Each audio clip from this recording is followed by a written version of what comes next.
Durante muchos años se ha utilizado la extracción de petróleo en usos múltiples en cuestiones de la vida cotidiana.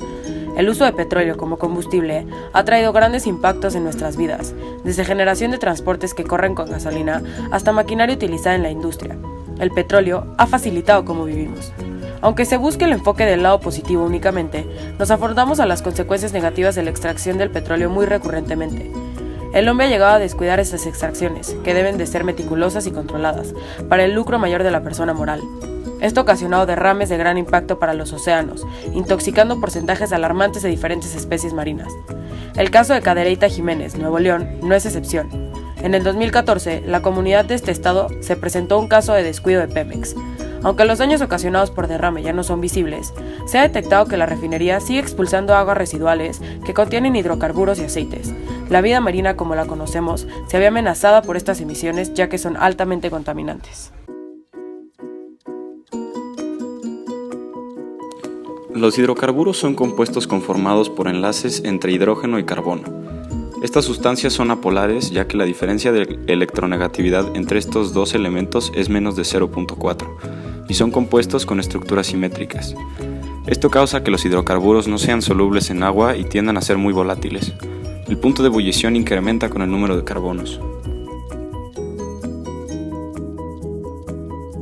La estructura de los hidrocarburos es la de los alcanos. Tienen enlaces sencillos y van aumentando el número de carbonos así como el número de hidrógenos.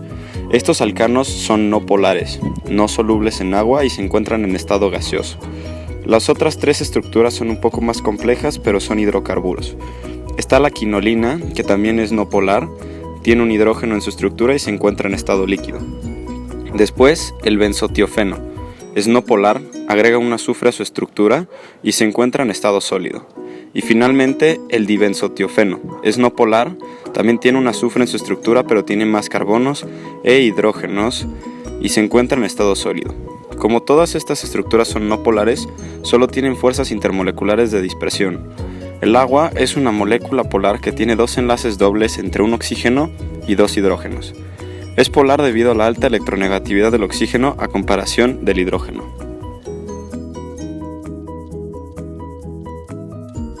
Compuestos tienen propiedades químicas y físicas parecidas ya que son todos parte de los combustibles.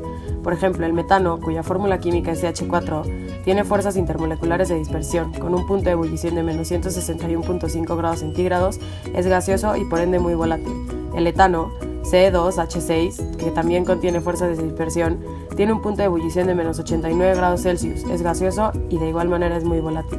El propano, cuya fórmula es C3H8, también tiene fuerzas de dispersión, su punto de ebullición es de menos 42 grados Celsius, tiene un estado gaseoso y es muy volátil. El butano, C4H10, también tiene fuerzas de dispersión y su punto de ebullición es de menos 1 grado Celsius. Es gaseoso y también es muy volátil. El pentano, cuya fórmula química es C5H12, también tiene fuerzas de dispersión, 36.1 grados centígrados es su punto de ebullición, es gaseoso y también volátil. El hexano, cuya fórmula es C6H14, también contiene fuerzas de dispersión, su punto de ebullición es 68 grados Celsius, es gaseoso y es muy volátil. La quinolina, cuya fórmula es C9H7N, contiene fuerzas de dispersión, su punto de ebullición es de 237.1 grados Celsius, su estado de agregación es líquido. El benzotiofeno, cuya fórmula es C8H6S, también contiene fuerzas de dispersión, su punto de ebullición es de 221 grados Celsius y es sólido. El punto de fusión es de 32 grados.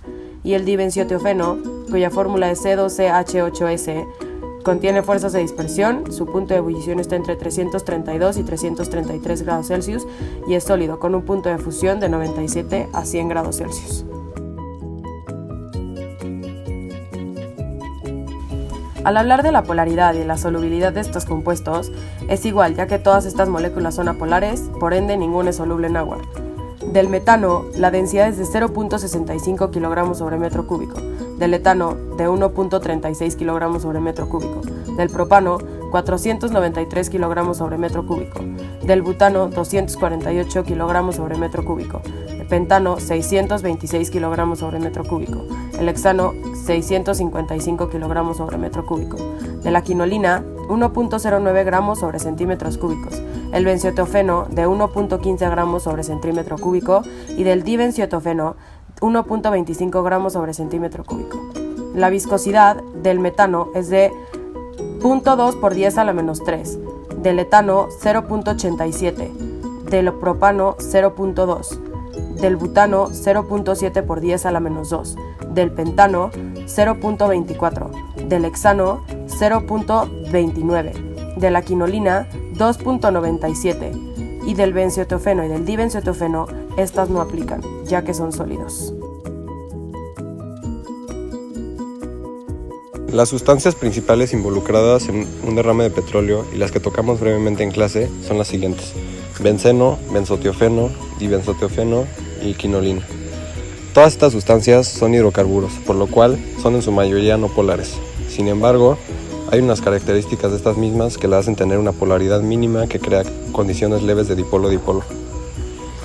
Aunque todas estas moléculas tienen fuerzas de dispersión de Londres por ser compuestos atómicos en los cuales se mueven los electrones y por lo cual podrían presentar interacciones inducidas entre ellas, al igual tienen fuerzas dipolo-dipolo. La mayoría de los enlaces entre estas moléculas son entre carbonos, los cuales son no polares. Sin embargo, debido a que al igual contienen enlaces entre átomos de carbono, hidrógeno y sulfato, que tienen electronegatividades diferentes, se crea una polaridad mínima. A pesar de esto, todas las sustancias tratadas en esta situación son insolubles en agua debido a su ligera polaridad, con excepción de la quinolina. La quinolina es levemente soluble en agua fría, pero muy soluble en agua caliente, por el hecho de ser una sustancia higroscópica.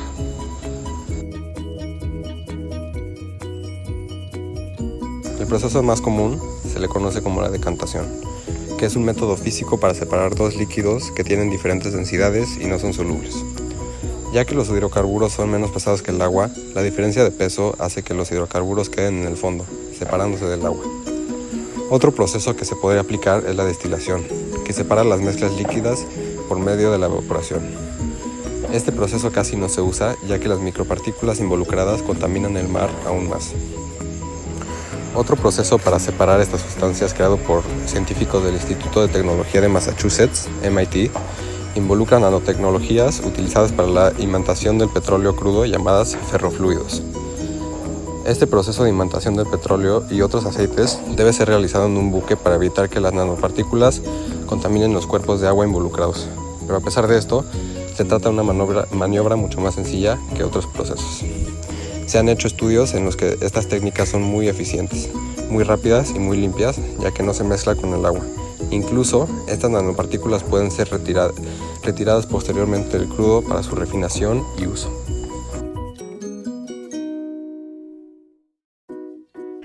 El agua potable es de los recursos indispensables para la humanidad, ya que es necesario para los procesos biológicos de los humanos.